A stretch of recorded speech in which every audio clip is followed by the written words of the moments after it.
So this is where people who will often be seen as strong-willed will damage relationships because they are overcompensating. They need the answer. But the irony is, when you love your way through a situation, when you love every aspect of it, when you love the pain just as much as the pleasure, you might still be that powered person.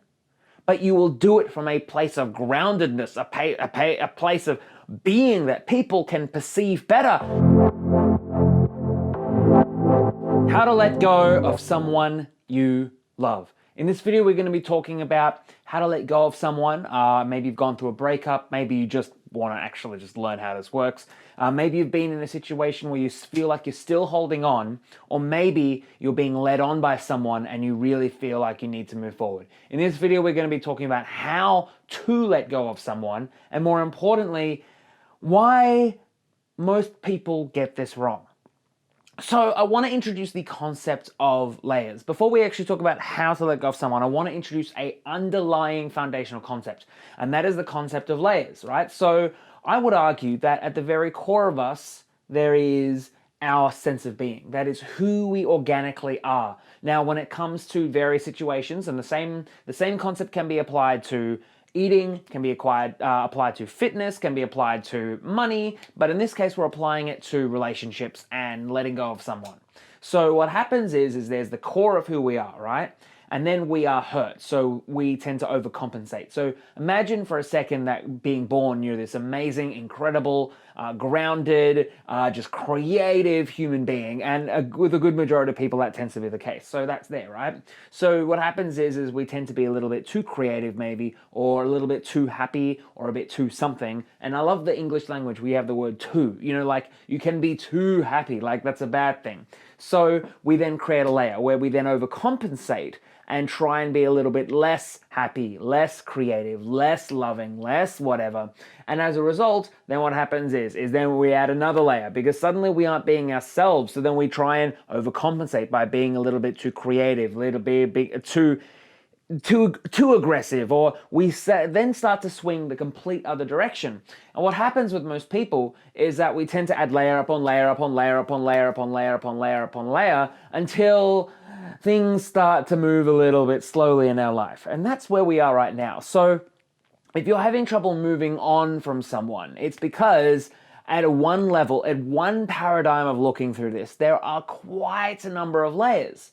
So what I tend to find with most people is that we can't look at, and this happens when I'm coaching people, this happens when I'm working one-on-one with people or whatever, is that a good majority of people aren't necessarily looking at the person in front of them. They're looking at how, or the emotion that they're attached to. So for example, some people might be more interested in, they're not necessarily interested in the person, but they're attached to the relationship on how it made them feel. And it was a surprise, for example. Some people would say like, oh, I just never expected this relationship to happen, and I had this idea about how it should have gone, and so now that it's not going in that direction, but it should have gone in that direction, I want it to go in that direction. So it clouds us. We are clouded. We cannot see the situation for how it is, and so we are trying to make it is something that we need it to be in order to maybe prove something to ourselves, in order to maybe continue to feel something. That's why often I've joked in the past as a dating, relationship, life coach, all this stuff, is that I am almost like a drug dealer, except in the fact that I'm teaching people how to become better at getting the drug that they want. Now let's bring back the layer concept, right? So it's often, I would like to contribute, it's often like when we're too afraid to let go of something, we can't let go of something because we're holding on to something. It's like we are trying to hold on to a layer. It's this overcompensatory behavior that is holding on. And so we are trying to make something happen that we know deep down in our heart what should happen. And that should happen maybe to take a little bit of a step back. That should happen maybe to actually call this person out and say, hey, if you're being strung along by someone, to actually call this person out and say, hey, are you in or are you fucking out? Make up your goddamn mind. It might be to just disappear. It might be to stop texting this person and then text them in a few days' time. I, as a dating coach, have seen this way too many times, that people at the very fucking core level know what to do. We know what to do. We know that if you want to lose weight, you should eat less. You know, we know that if you want to save money, you should spend less. We know what to do. We know how to be creative. We know how to be flirty. We know how to engage with someone. But then what gets in the way? Well, what gets in the way is these things, these layers, these attachments, these things that stop us from being who we are. So there are two methods on how to let go of someone. Two goddamn methods. The first method is to pay attention to your feeling, how you're feeling, right? So pay attention to how you're feeling, and pay attention to what you're really after. Are you really after the person, or are you really after a feeling? Are you really after the person, or are you really after making a dream come true, and you're so attached to the dream that you can't see the person for who they goddamn are, and that's probably not someone who wants to move forward with the relationship. Or maybe, and this is a concept that I find a lot of people struggle with, so maybe you can actually handle this, is that I find a lot of people, right, we not only want someone, but we want to want someone. That meaning that the person that you might be attached to might like you, but they also like liking you. And the relationship on your end is moving, you're attempting to move it forward a little bit too quickly. And that can come from a layer, an overcompensatory layer, that because we're uncomfortable with things going slow, we try and speed things up. Because if they go slow, that means there's something wrong with us. Or if they go slow, that means that we have failed as a person. Or if we go slow, at the very means, that means it feels bad. So we try and overcompensate by making things speed up. And I've been guilty of this. I'm fucking guilty of this.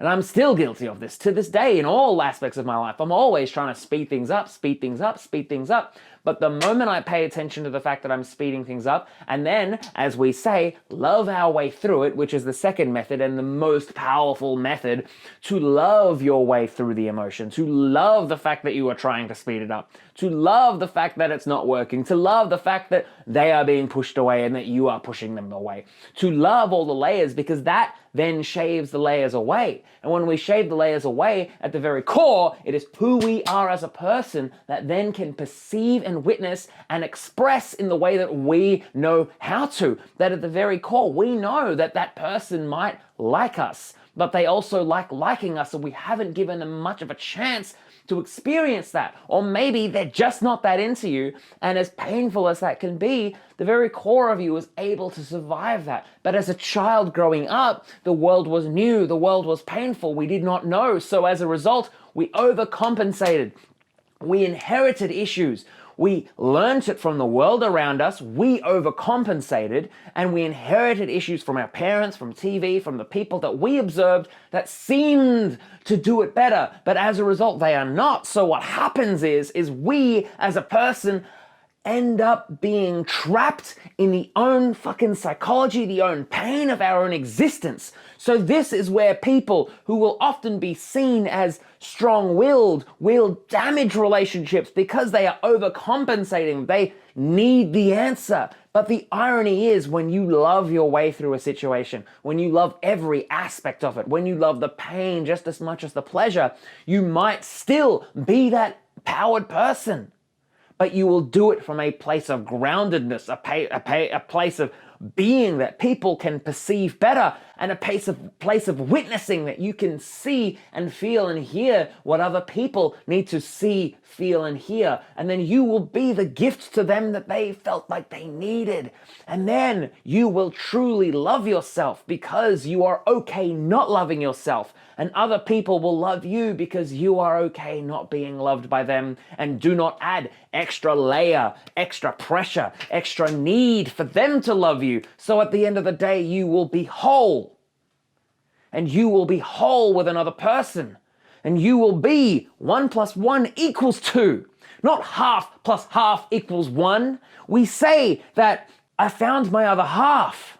And that might be true on some cosmic emotional level, that you felt completed, but you will make the most dynamic, most conscious couple when you connect whole person to whole person, that you did not need them to complete you, but you wanted them. You invited them in and you gave them a space. You consciously chose that rather than overcompensating layer upon layer upon layer. I need you to like me because otherwise I feel bad. I need you to be in my life because otherwise I don't feel so great. I need you, I need you, I need you. And this is where the interesting thing happens, because when you love your way through it, you can need someone, but it is different.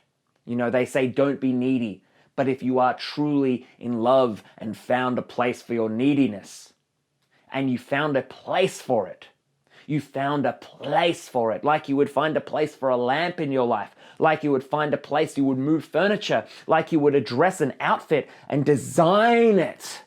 You will find a place for your neediness and realize that it has a place in your life, just like all emotions, anger, love, pain, aggression, all have a place, but you will not find a place for them until you love them. And when you find a place for neediness, you can be needy and people will respond politely and nicely. They will say, like you will say, I need you to be nicer to me. And they will say, thank you. I didn't realize I was being such an asshole to you. But if we avoid neediness, we push it away, we reject ourselves, and we give other people amazing opportunities to reject us. As we reject ourselves, other people reject us. As we hurt ourselves, other people hurt us. But as we love ourselves, other people love us. If you love every aspect of yourself, every reaction, everything, I've often attributed it to people like it's paperwork. We have a huge pile of paperwork on our goddamn desk, and we just have not spent the time looking at it. But we add more paperwork. We want our life to be better, but we do not look at the foundations, and the foundations are how we treat ourselves. This is the thing that comes under everything. This loving your way through it, love your way through it, is the looking at the foundation, giving yourself a strong sense of being so that you can exist as a person and move forward and be happy and whole and just not give so much shits. That things work for you and with you because of you. Not because of something you've done, but because of who you are. Not because of something that you had to learn, but because you knew what needed to happen next, and that might be to learn. There is an air of difference, and you will be the fucking gift.